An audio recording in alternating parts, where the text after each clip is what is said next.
السلام علیکم دوستو۔ ابو الاشعث الاحمری رحمۃ اللہ علیہ بیان کرتے ہیں کہ رسول اللہ صلی اللہ علیہ وآلہ وسلم نے فرمایا، دانیال نے اپنے رب سے دعا کی تھی کہ محمد صلی اللہ علیہ وآلہ وسلم کی امت میں مجھے دفن کرے۔ جب ابو موسیٰ اشعری رضی اللہ تعالی عنہ نے ایران میں تستر نامی شہر کو فتح کیا تو انہوں نے ایک تابوت میں حضرت دانیال علیہ السلام کو پایا۔ ان کی رگیں بالکل صحیح حالت میں تھی، ان میں خون جاری تھا۔ نبی صلی اللہ علیہ وآلہ وسلم نے یہ فرمایا ہوا تھا کہ جو شخص دانیال کی قبر بنائے گا اس کو جنت کی خوشخبری دو۔ ابو موسیٰ اشعری رضی اللہ تعالی عنہ نے حضرت عمر رضی اللہ تعالی عنہ کو خط لکھ کر صورتحال سے آگاہ کیا اور بتایا کہ ان کے قریب سے 10,000 درہم اور ایک انگوٹھی بھی ملے ہیں۔ ضرورت مند وہاں سے قرضہ لے جاتا ہے، اگر وہ قرض واپس کر دے تو ٹھیک، ورنہ وہ بیمار ہو جاتا ہے۔ حضرت عمر رضی اللہ تعالی عنہ نے حکم دیا کہ پانی اور بیری کے پتوں کے ساتھ ان کو غسل دے کر کفن پہنا کر دفن کر دیا جائے اور ان کی قبر پوشیدہ رکھی جائے، مال بیت المال میں جمع کرا دیا جائے اور انگوٹھی ابو موسیٰ رضی اللہ تعالی عنہ کو عطا کر دی۔ حضرت دانیال کون تھے یہ جاننے کے لیے ہمیں تاریخ میں 2500 سال پیچھے جانا ہوگا۔ یہ وہ وقت تھا کہ جب بنی اسرائیل کی حکومت صدقیہ نامی بادشاہ کے ہاتھوں میں تھی۔ یہ ایک نااہل اور عیاش ترین بادشاہ تھا۔ اس کا دربار خوشامدی افراد اور جھوٹے نجومیوں پر مشتمل تھا۔ بادشاہ کے ساتھ قوم بنی اسرائیل بھی ہر طرح کے گناہوں کا شکار تھی۔ انبیاء علیہم السلام جو اس قوم کی اصلاح پر مامور کیے جاتے، یہ انہیں قتل کر دیتے یا پھر زندان میں ڈال دیا کرتے۔ ایک مرتبہ مصر کے فرعون نکو نے یروشلم سے اتحاد کی خاطر اپنی ایک انتہائی خوبصورت کنیز جس کا لقب نفرینتی تھا بطور تحفہ بھیجی۔ فرعون نکو نے اس تحفے کے حصول کی خاطر ایک شرط رکھی کہ نفرینتی اپنے مشرکانہ مذہب پر قائم رہے گی، جبکہ صدقیہ کو بھی فرعین مصر کے بتوں کو سجدہ کرنا ہوگا۔ صدقیہ کی آنکھوں پر نفرینتی کے حسن کا ایسا پردہ پڑ چکا تھا کہ اس نے فرعون کی ہر بات مانی۔ اس دور کی سپر پاور بابل کے حکمران بخت نصر کو جب اس اتحاد کی خبر ملی تو اس نے یروشلم پر ایک بھرپور حملے کا فیصلہ کیا اور ایک بڑی فوج لے کر یروشلم کا محاصرہ کر لیا۔ بڑا ہی عجیب و غریب منظر تھا کہ جب بابلی فوج نے یروشلم کو چاروں اطراف سے گھیرا ہوا تھا اور یہودیوں کا نااہل بادشاہ میدان جنگ کے بیچوں بیچ ایک خیمہ لگا کر عیش و عشرت میں مشغول تھا کہ عین اسی وقت بابلی فوجوں نے شہر پر حملہ کر دیا۔ جو راستے میں آیا اسے قتل کر دیا گیا، جو باقی بچے انہیں قید کر لیا۔ پھر بخت نصر نے خود یہودیوں کے ہاتھوں ہیکل سلیمانی تباہ کروا دیا۔ یروشلم کو کھنڈر بنانے کے بعد وہ تمام یہودیوں کو بھیڑ بکریوں کی طرح ہانکتا اپنے شہر بابل لے گیا۔ ان قیدیوں میں حضرت دانیال علیہ السلام بھی شامل تھے جو اس وقت نوجوان تھے۔ اب یہ یہودی بابل نامی اس شہر میں قیدیوں کی طرح زندگی گزارنے لگے۔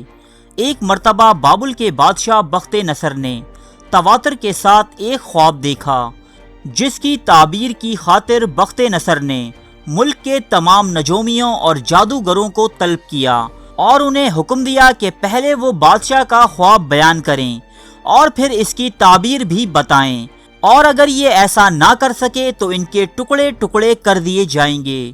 اب تو یہ جادوگر بہت سٹ پٹائے۔ جادوگروں نے بہت فریادیں کی لیکن بخت نصر نہ مانا اور جادوگروں کی موت کے لیے ایک تاریخ مقرر کر دی۔ اس مہلت کے آخری دن کے جب سرکاری اہلکار شہر کے تمام جادوگروں اور نجومیوں کی فہرست مرتب کر رہے تھے، اسی روز حضرت دانیال علیہ السلام جو دریائے فرات کے کنارے یہودیوں کی بستی میں رہا کرتے تھے، انہوں نے دعویٰ کیا کہ میں بادشاہ کا خواب اور اس کی تعبیر دونوں بیان کر سکتا ہوں۔ شاہی سپاہی یہ سن کر حضرت دانیال علیہ السلام کو بخت نصر کے دربار میں لے گئے۔ ایک بڑا مجمع یہ تماشا دیکھنے کی خاطر وہاں موجود تھا۔ بخت نصر نے آپ علیہ السلام کو مخاطب کر کے اپنا خواب اور اس کی تعبیر سنانے کا حکم دیا۔ دانیال علیہ السلام نے کہنا شروع کیا، اے بادشاہ، آپ نے دیکھا کہ زمین کے وسط میں ایک بہت اونچا درخت ہے۔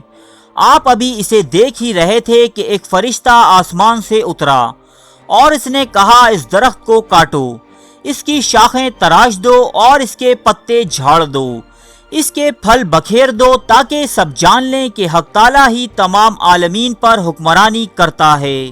جیسے جیسے حضرت دانیال علیہ السلام یہ الفاظ ادا کر رہے تھے، بخت نصر کے چہرے کا رنگ فک ہوتا جا رہا تھا۔ وہ ایک جھٹکے سے اپنے تخت سے کھڑا ہو گیا، اس کے ساتھ ہی تمام وزراء و اشرافیہ بھی کھڑے ہو گئے۔